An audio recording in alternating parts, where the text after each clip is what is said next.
Welcome to America with Priyanka. You know, Shiv birthday నేను private at మీద అనుకున్నాను, కానీ నా బర్త్డే అవుతుంది.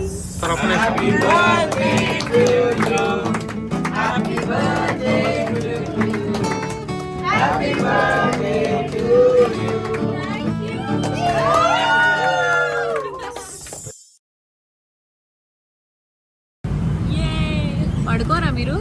పక్కన ప్రియాంక జైన్ గారు లాంటి ఒక వ్యక్తితో ప్రయాణం చేస్తున్నాం అన్న ఆలోచనతో నిద్ర పట్టట్లేదు.